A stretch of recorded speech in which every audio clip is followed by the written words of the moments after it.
Well, hey there, everybody. I'm trying to find a good spot lighting-wise. Hank Linderman here. It's been quite a day. Hi, how are you doing? What can I tell you about? I just got back from an event in Bowling Green. We gathered up some of the activists in Bowling Green, and we went to the post office on State Street. And just all of us gathered, and we had signs, and some of the signs were really great. And we gathered some folks to speak, and it was a really successful event. We had a lot of people, including retired postal workers, show up. And of course, I got back without enough time to prepare for today's broadcast. So today will be very, very short, which I hope you all will accept and understand. There was just too much to do today. Anyway, welcome. This is Getting Angry, and boy, I get that lesson every day. As angry as I want to get, I really have to learn to keep myself cool, because we have so much work that we have to accomplish. Anyway, I don't have a lot of ways that I can show you numbers today. This is going to be old school. This is kind of how I started. I started doing this 5-6 months ago. And at first, it was just me talking into the camera. And so here we are again, doing that again. So I hope you'll be okay with that. Now, by the way, tomorrow, Mark Andes is here. This is great. Mark, do us a favor, please, and share. Tomorrow, we're going to have a guest from the UAW, a gentleman named Mark Dowell. And Mark is the political director for the UAW here in Kentucky, the United Auto Workers. And of course, they support me and I support them and the work that they do. So he's going to be here tomorrow, and he's going to talk about the difficulties that they're facing in the plants that the auto workers are working in. Of course, that's outside of Louisville, the Ford plant, and in Bowling Green, the Corvette plant. So they are at full capacity, they are working, but it is, of course, quite difficult. But Mark is going to be with us tomorrow, and he's just a great guy. We have really come a long way, as Billy says. That's absolutely true. We've come a long way. Now, today, by the way, I want to tell you, I got up early, and, about 12 hours ago, or maybe it was more like 18 hours ago, I called up some of the activists in both Owensboro and in Bowling Green and said, Speaker Pelosi has asked for members of Congress to go to show their support for the post office. And so, as we heard, Congressman Yarmouth yesterday said he was going to go and speak to the Postmaster General in Louisville. Now, the congressperson here in the 2nd District is a man named Brett Guthrie, and he's the guy I'm running against. And of course, we were really sure he was not going to show up to support the post office. So I went to Bowling Green today, and with a bunch of activists there, we had about 40 of us, and we spoke to the crowd and stood across from the post office, and people drove by and honked their horns. It was really quite a bit of fun, and I think there's a picture on Facebook that you can see. So anyway, it was one of those inspiring days, but it was also one of those days where I didn't have time to grab much to eat. I haven't had any lunch yet. Came running back, and for whatever reason, I couldn't get things running on the big rig. So we're on the little rig today.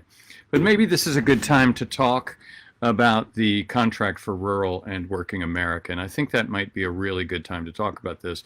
This is, by the way, at Hank number 4 KY.com. I'm typing it in so I can look at it. And you'll see under issues that you get a chance to select the contract for rural and working America. And if you go there, you get a downloadable and printable version. So let's talk about this just a little bit. The first thing on there is restoring healthcare in rural America. We have talked about endlessly about how far off we are in taking care of our healthcare system.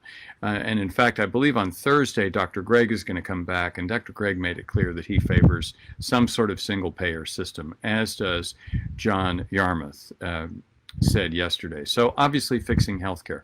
There are additional needs in rural America, and that is, we are out here in rural America, we are far away from hospitals. We sometimes have to drive an hour to get to a hospital. Jane is here. Hildegard is here. Thank you all for sharing. This is the low budget version today. This is the low production value. This is the unplugged version today. So also in rural America, and I see it in rural Kentucky all the time, people who are living in rural Kentucky, rural America, tend to be working on jobs that are more physically based, more labor intensive. They may be working at a factory or they're working on a farm. So they are very often more injured than the average person. They've got to drive further. They show up already hurting more than someone in a similar circumstance in the city would be. And when they have to go back for care, they've got quite a ways to go. Unfortunately, because we have a profit-based system, hospitals that don't make enough profit get shut down, and we're seeing that all across rural America. So that is one of the reasons that we really need to get rid of the profit basis being so important to healthcare. Let's look at the second thing, education and childcare.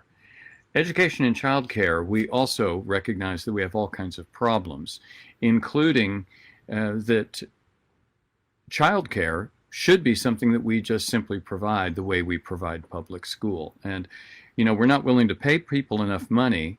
We're not willing to cut them a break on taxes, but we expect them to pay for childcare. And especially in rural America, that can be very, very different and difficult. You tend to rely on your family for your childcare. And this is a nightmare as we're trying to get the country back to work. So I definitely support a new system of childcare so that moms and dads, Mary, Hank, have I lost my sense of hearing? Are you not hearing me, Mary?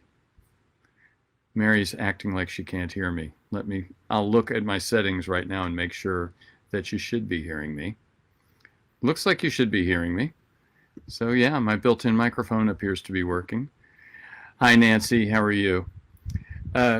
Also, our school system needs all kinds of work. We have made some mistakes on schooling. So rebuilding and restoring our education system, obviously, is very, very important. I'm going to talk about one more thing because this subject comes up fairly often because we have members of our regular viewing audience that want to talk about this all the time. And I want to talk about our approach to drug addiction here in the United States.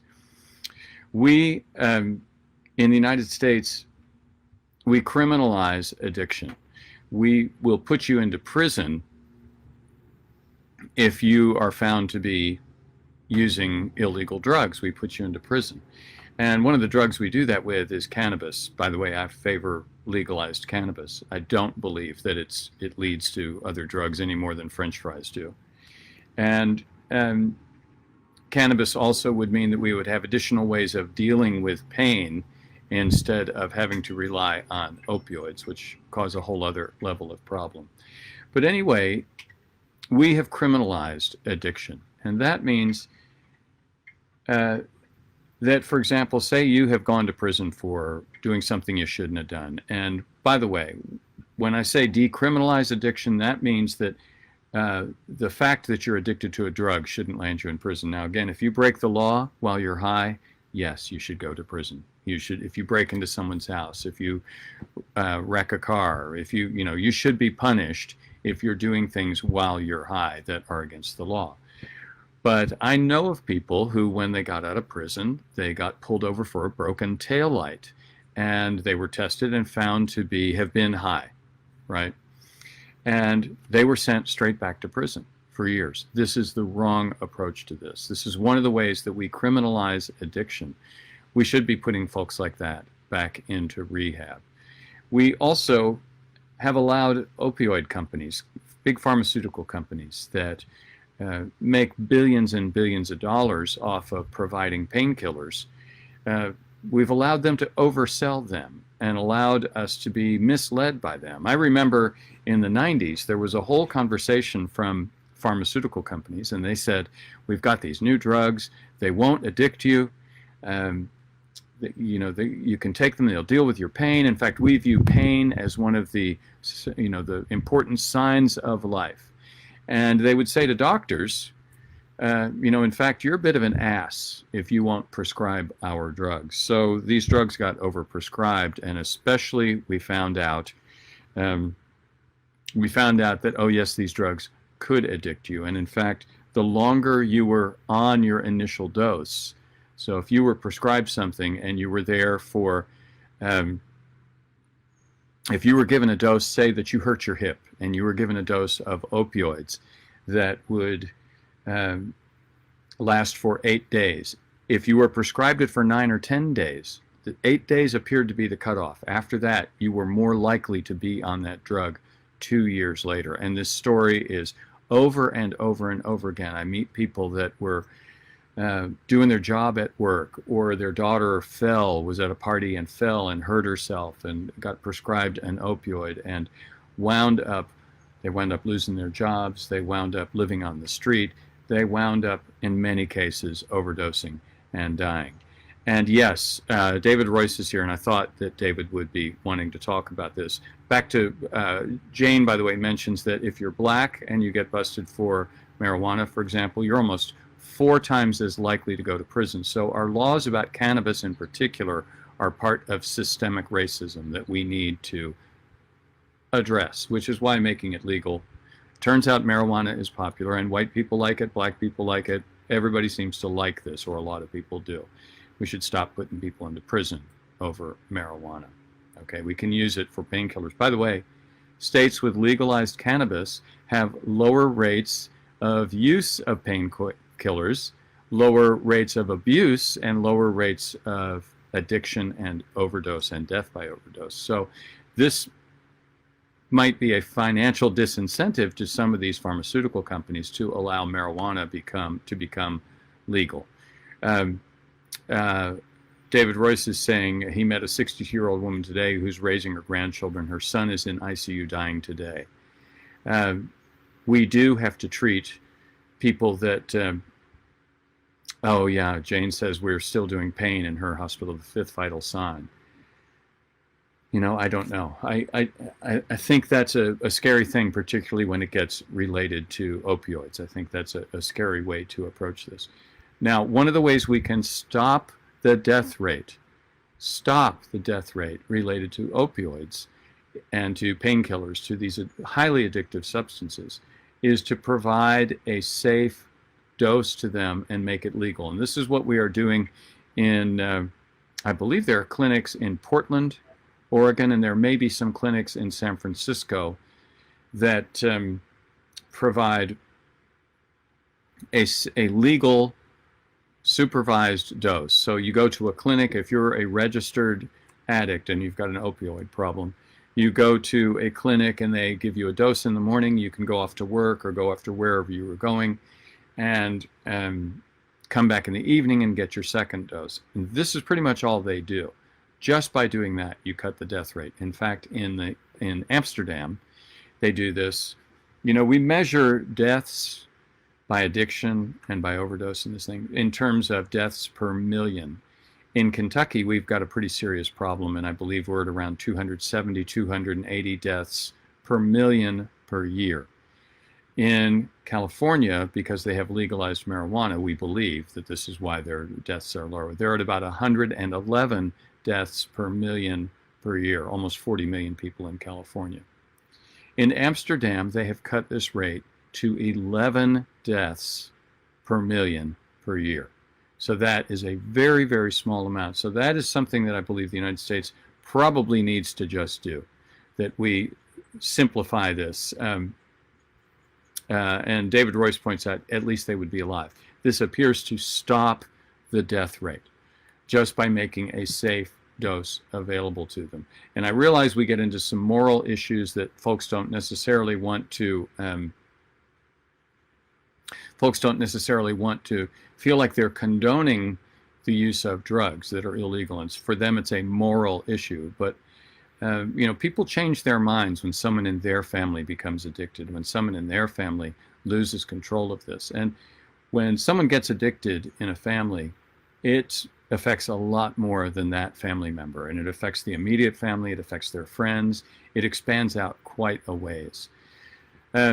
Now, by the way, one of the objections in Amsterdam to this program is that the addicts say, that's all you're doing for us. You're not really helping us get off of this drug. But interestingly enough, just by making sure that they've got a safe, reliable supply, and we've cut down their overdose, and we've cut down their risk of them dying dramatically. Something like 25% of them end up getting off the drug themselves. That's without any additional help. So that says to me that if we were willing to clinically provide safe doses to people that are addicts, that there must be some process identifying them. But if we provide safe doses for them, we could also, by working with them, get them to get off of their addiction. It's a very, very difficult problem. There are other ways of dealing with addiction, and I don't think there's any one particular answer, but definitely locking people who are addicted up is not a great answer at all. David says if they're addicted and afflicted for 20 years, at least they would be alive.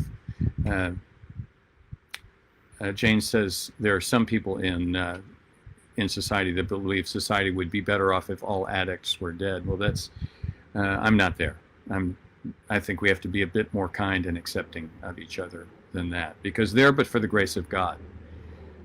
Like I say, I showed up in, I want to say, Jessamine County, and there was no one for me to meet with because there were no Democratic office holders. So I just stopped into the coffee shop, and I sat and talked with Pam, and I talked to a woman who was running the coffee shop. We were the only customers, and it was a cute little coffee shop right in the center of town, and they had some really nice pastries, and it was just a cute little place. And we started talking to the woman about various things, and we got on the subject of addiction. And she very matter-of-factly said, well, my husband,